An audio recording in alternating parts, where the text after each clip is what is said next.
تمہاری وہ خاموشی جس کے بعد تم سے بات کرنے کی خواہش پیدا ہو جائے تمہارے اس کلام سے بہتر ہے جس کے بعد تمہیں خاموش کروا دیا جائے۔ انسان کی دسترس میں چاہے لاکھ نعمتیں ہوں لیکن ایک ادھوری خواہش سب کی اہمیت گھٹا دیتی ہے۔ غم کی بڑی کارروائی یہ ہے کہ غم تمہیں نرم کر دیتا ہے۔ اگر غم نہ ہو تو انسان پتھر ہی رہتا ہے۔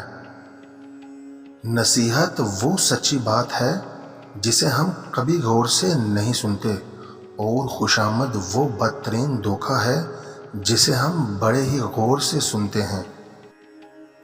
کچھ مدت گزر جانے کے بعد آپ کو معلوم ہوگا کہ اگر اللہ آپ کو آپ کے انتہا پر چھوڑ دیتا تو آپ ڈوب جاتے۔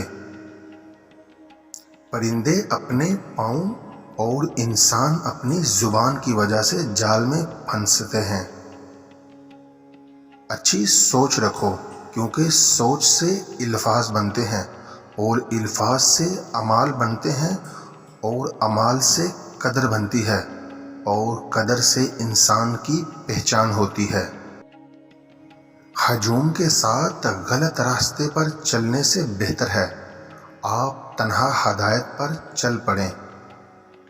سنی سنائی بات پر کبھی یقین مت کرو، کیونکہ جھوٹ ہمیشہ سچ سے زیادہ جلدی پھیلتا ہے۔ مرد شادی کے بعد عورت سے اس لیے بھی دور ہو جاتا ہے کہ انسان کو ایک چیز کی قدر دو دفعہ ہوتی ہے، ایک آنے سے پہلے اور دوسرا جانے کے بعد۔ ایک بات سمجھ نہیں آتی کہ ہر مسلمان موت ہی ایمان پر کیوں چاہتا ہے، زندگی ایمان پر کیوں نہیں گزارتا؟